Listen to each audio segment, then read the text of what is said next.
Qazaxıstanın Nəqliyyat Nazirliyi 2024-cü il Aktau yaxınlığında Azal aviaşirkətinə məxsus təyyarənin qəzaya uğraması ilə bağlı araşdırmanı dayandırmayıbdır. Bu barədə qurum öz açıqlamasında bildirib.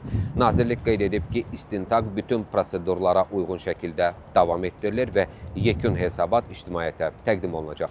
Rəsmi açıqlamada vurğulanır ki, Azal aviaşirkətinə məxsus Embraer 190 tipli hava gəmisinin qəzaya uğraması ilə bağlı yaradılmış komissiya öz fəaliyyətini Beynəlxalq Mülki Aviasiya Konvensiyasının 13-cü əlavəsinə uyğun olaraq davam etdirir.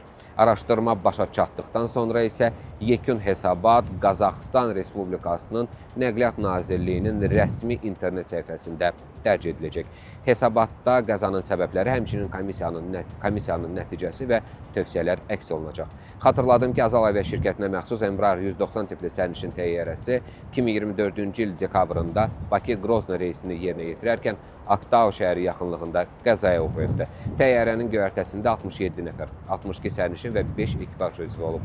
Onlar Azərbaycan, Rusiya, Qazaxıstan və Qırğızstan vətəndaşları idi. Qəza nəticəsində 38 nəfər həyatını itirib. Qeyd edim ki, 15 aprel tarixində Rusiya və Azərbaycan Xarici İşlər Nazirlikləri tərəfindən yayımlanan birgə bəyanatda hadisənin Rusiya Federasiyasının hava məkanında hava hücumundan müdafiə sisteminin qeyri-ixtiyari fəaliyyəti nəticəsində baş verdiyi bildirilib və tərəflərin, o cümlədən kompensasiyaların ödənilməsi məsələsi daxil olmaqla nəticələrin tənzimləməsi üzrə razılığa gəldiyi qeyd olunub.